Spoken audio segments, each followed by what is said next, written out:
Bueno, esta discusión académica entre dos internistas y dos cirujanos, me toca desempatarla a mí, que soy un cirujano más. Entonces quiero recordarles que el dios de la medicina Asclepio tuvo cuatro hijos y dos de esos hijos fueron a la guerra de Troya, Macaón y Podalirio. Macaón, cirujano, de hecho en uno de los textos expresa que quien quiere ser cirujano debe ir a la guerra y estamos en una guerra en este momento de si manejo médico con los internistas o si manejo quirúrgico. Y Podalirio era internista. Podalirio era internista y pues aquí nos acaba de mostrar el doctor Edwin cuál poder seductor del internista para convencernos. Pero mentiras, a mí me toca tomar de las dos partes. Me toca en este momento adaptarme desde el punto de vista quirúrgico, pero también desde el punto de vista médico, porque es ineludible que la cirugía tiene unos trastornos metabólicos y unos trastornos nutricionales que no podemos dejar de pasar. Este es el mapa de calor de el manejo de la obesidad en el mundo. Este es un artículo que se publicó en el 2024 y ahí lo podemos ver. El procedimiento más común en el mundo es la manga gástrica y está seguido por el bypass gástrico laparoscópico. Entonces, esa fue la razón por la que probablemente estamos comparando los dos procedimientos y aquí en otros, pues estaría el balón intragástrico y los tratamientos farmacológicos asociados al deporte que sin duda van a ganar o están en boga y que van a ganar o se van a volver punta de lanza en muy corto tiempo. Es lo primero que yo quiero expresarles, que eh, muchos de los pacientes que son sometidos a cirugía bariátrica ya vienen con un trastorno nutricional. De hecho, la obesidad es catalogada como un estado de malnutrición. De hecho, hay un concepto que no es nuevo y es la obesidad sarcopénica. Ese paciente tiene una gran masa muscular, pero una proteína o una masa magra muy debilitada o con un muy poco potencial rehabilitatorio.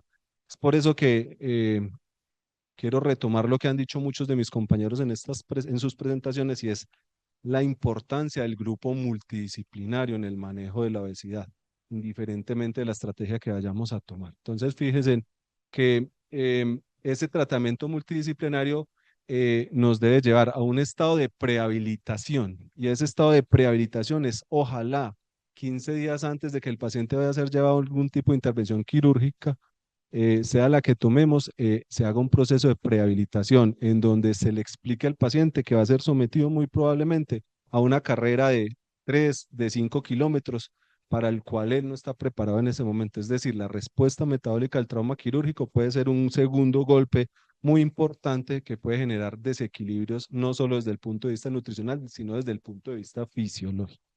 Y fíjense, 44 de los 44, hasta el 44% de los pacientes que son llevados a cirugía tienen algún tipo de deficiencia nutricional y eso sin duda se va a exacerbar porque el paciente va a tener una disminución en la ingesta o va a tener un estado de intolerancia.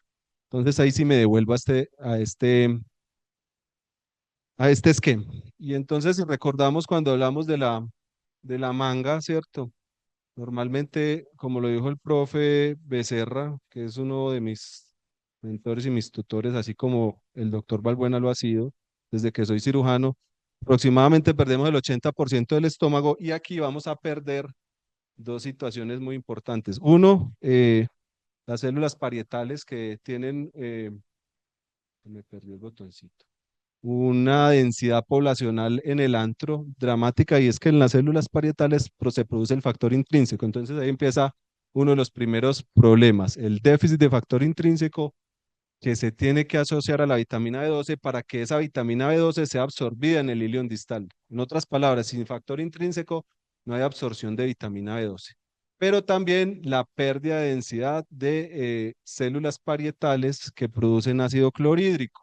Y ese ácido clorhídrico fisiológicamente es muy importante para la absorción de minerales tan importantes como el hierro, como el calcio y como el zinc. Entonces, si a eso le adicionamos que si escogemos un procedimiento en el cual vamos a excluir aproximadamente metro o metro y medio de intestino delgado, pues tengo que recordar que fisiológicamente hasta el 80% de los macronutrientes, de los micronutrientes del agua y de los electrolitos se absorben en esos primeros 100 centímetros del intestino delgado. Entonces el problema se nos va exacerbando un poquito. Ahora sí, existe el fenómeno de adaptación intestinal, es cierto. El fenómeno de adaptación intestinal y la recuperación de la absorción de las vellosidades se va a presentar, pero eso es un fenómeno que no sucede de inmediato.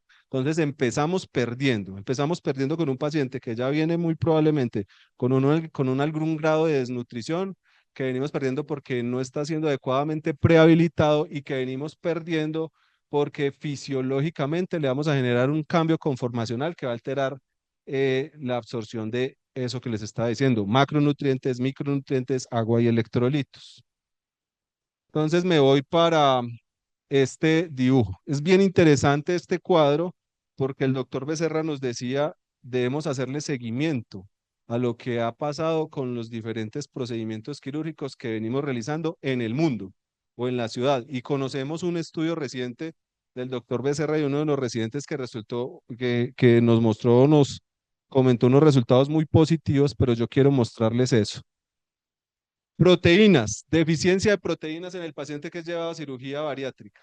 Desconocemos en manga gástrica, o sea, no tenemos un estudio en medicina basada en la evidencia o lo que nos decía la doctora del nuevo concepto, que si me lo puede recordar de la medicina basada en la evidencia, así que medicina de precisión, es decir, no tenemos un estudio al momento que nos diga qué pasa con las proteínas en la gastrectomía vertical en manga, en el slip gástrico, y tampoco lo tenemos en un bypass gástrico. Y pues el switch pues no lo hacemos, pero sí es dramático y sí lo expresan en alto riesgo. No lo hacemos, no lo hacen los profesores que están aquí presentes porque yo no estoy entrenado para eso. Lípidos, estoy hablando de las biomoléculas. Lípidos, desconocemos en los dos procedimientos que estamos comparando. Calcio, desconocemos, pero es muy importante saber que el paciente obeso ya viene con un problema de la densidad del mineral ósea, no solo por la mala absorción de calcio y vitamina D, sino porque viene con un hiperparatiroidismo secundario. Entonces, muy probablemente ese paciente en cuestión de 5 o 10 años nos va a hacer un trastorno del metabolismo de calcio que debemos de tener en cuenta. Por eso la importancia, y es una de las grandes enseñanzas, y lo vemos en los controles periódicos de los doctores, es que todo paciente que es llevado a cirugía bariátrica requiere multivitamínicos de por vida. Y es importante que asista a sus controles, que es una de las situaciones. Ellos encuentran la solución a la pérdida de peso y se olvidan de los controles y se olvidan precisamente de todas estas alteraciones que se pueden presentar. Continuemos. El cobre, que ha ganado bastante importancia en los últimos 5 años. 10% en la gastrectomía vertical, 10% en el bypass gástrico. Es la principal causa de anemia tardía que no resuelve con aporte de vitamina B12 y hierro. Entonces, cuando el paciente no nos mejora la anemia macrocítica o megaloblástica con corrección de vitamina B12 y de hierro, pues sulfato ferroso, pues muy probablemente tiene una deficiencia de cobre. El problema que tenemos en nuestra ciudad, y me lo pueden decir mis profesores y mis compañeros internistas, porque fueron mis compañeros de estudio, es que no tenemos cómo medir adecuadamente el cobre, ¿cierto? No tenemos cómo medir cobre sérico o cobre unido a la homocisteína. Pues Edwin me lo confirmará. Ya lo están procesando en la ciudad. Otro problema, zinc. Una de las quejas más comunes del paciente que es llevado a cirugía bariátrica, especialmente en las mujeres, es la pérdida de peso y la pérdida del cabello, la alopecia, sobre todo a nivel frontal, y la debilidad de las uñas. Entonces, muy probablemente esa dificultad o esa reacción adversa, si la podemos llamar así, se debe a deficiencias de zinc.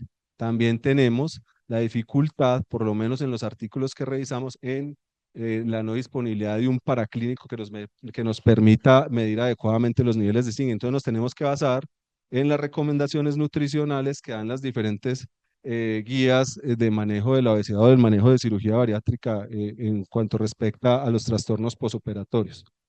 Quiero que veamos los más comunes, el hierro, 32% en la manga, 50% en el bypass gástrico por la paroscopia.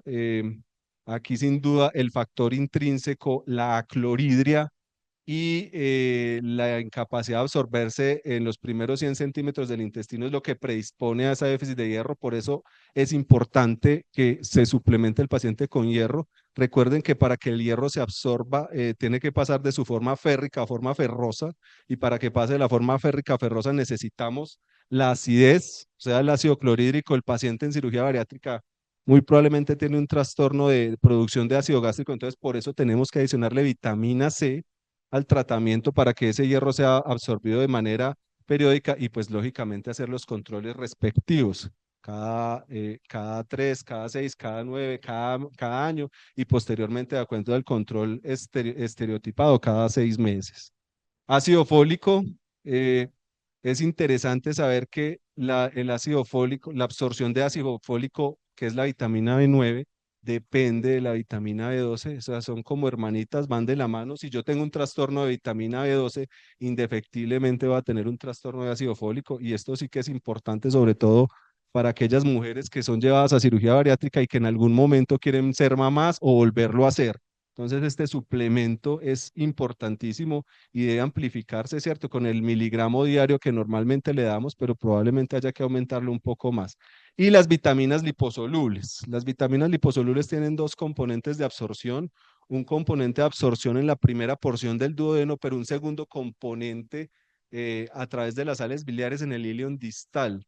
Entonces, sobre todo, hago hincapié en la vitamina K porque su deficiencia, eh, que está dada por un tiempo de vida media que no supera los 7 días, puede generar pues trastornos de la coagulación y predisposición al sangrado. Y pues lo que les hablaba de la vitamina D y el calcio del paciente o de la paciente que tiene riesgo de trastorno de los depósitos de calcio. Y como esto es un tema del que podría hablar todo este resto de noche, y pues la idea es como culminar y no irme más y generar pues la discusión, porque ya sé que están cansados y me tocó de último. Quiero mostrarles esta parte, ¿cierto? Me tocó de último a mí. La energía recomendada en el posoperatorio. Entonces aquí podemos ver posoperatorio temprano, que va hasta los 3 meses, posoperatorio tardío, que va hasta el año, y en la estabilización del peso después del primer año. ¿Cuál es el aporte de energía en kilocalorías? Durante los primeros 3 meses, hasta 849 kilocalorías día, determinada por una dieta líquida y una dieta blanda. Eso es lo que normalmente vemos en nuestros grupos en la ciudad. En el año, no exceder las 1500 kilocalorías en hombres y no exceder las 1200 kilocalorías en mujeres, para un promedio de 16 kilocalorías por kilo. Esto es un aporte nutricional muy bajo. Entonces hago hincapié en que el 40% de la energía que debe recibir el paciente, o mínimo el 40%, debe estar dado por proteína. Pero la proteína no se va a volver estructural si no hacemos partícipe al grupo de rehabilitación física, o al grupo de portología, o al grupo de fisioterapia, que como grupo multidisciplinario nos colaboren para que esa proteína que le estamos aportando al paciente se nos vuelva estructura y no energía. Porque si se la damos y simplemente el paciente continúa en sus periodos de inmovilidad o de poco ejercicio, pues no vamos a lograr nada. Carbohidratos, no menos de 100 gramos día en los primeros 3 meses. Esto es para mantener el ciclo de Krebs. Eso es sumamente importante. En los primeros 3 meses al año podemos subirlo hasta 130 gramos día, y que no nos exceda el 35% de las kilocalorías totales. Y los lípidos le podemos en los primeros 3 meses 25 a 35% de las necesidades calóricas totales. En los primeros 3 meses al año lo que hacemos es darle entre 25 a 30 gramos al día, y después del año no nos puede superar más del 20% de las energías calóricas totales. Una recomendación ya para terminar esta intervención y proceder a la discusión es que en lo posible el paciente, antes de ser llevado a cirugía bariátrica, reciba mínimo 0,8 gramos por kilo de proteína. Hay un estudio que está señalizado, que es el que les estoy mostrando aquí, no se ve bien la referencia, y demostró que los pacientes que se les daba menos proteína de la que les estoy recomendando en este estudio tenían más riesgo de complicaciones, sobre todo de índole infeccioso y o de sangrado. Y para terminar, a pesar de que mi profesor Becerra tiene unos muy buenos resultados y nos dijo que en la mayoría de los casos están ya optando por que la intervención quirúrgica sea ambulatoria dentro de las definiciones del protocolo ERAS, la cirugía bariátrica que dura más de 1.5 horas, que no es el caso de la manga, ¿cierto? O que tiene un sangrado aproximado de 1500 o más, debe considerarse como una cirugía abdominal mayor y ese paciente debería de ir a otra estrategia de recuperación nutricional. Entonces ahí es donde dejo abierta la explicación. Creo que no empaté ni desempaté, creo que la discusión está abierta. Soy orgullosamente cirujano, orgullosamente formado por mis profesores aquí, aprendiendo de ellos, pero también orgulloso de tener dos compañeros tan exitosos como son la doctora Daniela y el doctor Edwin. Muchas gracias. Muchas gracias a todos, doctor. Muy bien, entonces, después de haber escuchado estas magníficas exposiciones de los doctores, vamos a comenzar entonces un conversatorio con la participación de los aquí presentes, con la participación de los que quieran hacer preguntas por el medio virtual. Doctor Campolías, ¿cómo va a ser la dinámica de este conversatorio? Bueno, ahorita me gustaría que el doctor Luis Fernando Arboleda, que es deportólogo, nos hable de la importancia del seguimiento. Y otra cosa muy fundamental que yo veo es que esto tiene que ser un grupo interdisciplinario sin lugar a dudas. No puede llegar uno a decir, vamos a operar y hasta luego, porque es todo lo que nosotros vemos que es lo que puede tener complicaciones. Gracias, doctor Luis Fernando. Muchas gracias, doctor Campo Elías. Quiero hacer la referencia de la Organización Mundial de la Salud que habla del ejercicio físico como una intervención efectiva, esencial en el manejo de la obesidad a todo nivel. Mm, y siguiendo con digamos, el recorderis histórico que hacía el doctor Balbuena, está establecido más o menos que en la Edad Media un individuo consumía una dieta entre 2.000 y 2.500 kilocalorías diarias, lo mismo que consumimos actualmente, sin hablar de comida chatarra. En la Edad Media, más del 90% de la población mundial vivía en el campo y hacía muchísimas actividades donde se ejercía una alta demanda física. Actualmente, más del 90% de la población mundial vivimos en ciudades, eso ha sido importante para el desarrollo que tenemos, pero también eso genera otra lectura, que con el tiempo los seres humanos venimos comiendo lo mismo o más, pero cada vez hacemos menos actividad física. Si hablamos de estadísticas de obesidad, hace 8 décadas más o menos está establecido que una de cada 6 personas, de cada 5 personas tenía problemas de exceso de peso. Actualmente estamos hablando de la mitad de la población. Entonces, digamos que frente a ese panorama es clave el ejercicio físico. Yo no voy a hablar aquí de ejercicio físico, simplemente voy a plantear algunas cosas que se trabajan desde la consulta. Lo más importante en un paciente obeso, y sobre todo si hay obesidad mórbida, donde muchos de ellos, probablemente la mayoría, han sido sedentarios la mayor parte de su vida. eh, digamos que es estimularles, generar adherencia a la práctica del ejercicio físico. Entonces vienen las preguntas eh, iguales, pues, que siempre nos encontramos. Es que yo no hago ejercicio porque me duelen las rodillas. Entonces, ahí hay que tener en cuenta algunos aspectos, digamos, en el ejercicio son tan importantes los sí como los no. Em, no es solamente estimular el gasto calórico, hacer fortalecimiento isométrico, hay que evitar cargas axiales porque son pacientes con dolor poliarticular, hay que evitar el impacto, el hielo, 1 hora acumulada en el día es un excelente analgésico y antiinflamatorio también. Entonces, eso lo deben tener en cuenta estos pacientes y otra serie de condiciones que se pueden manejar dentro de la consulta. Yo simplemente quiero dejar la reflexión de la importancia del ejercicio físico como parte de un manejo integral, pues hay unas condiciones fisiológicas, claro, sobre la leptina, sobre la grelina, sobre el aumento de la producción de beta-endorfinas como mediador del dolor.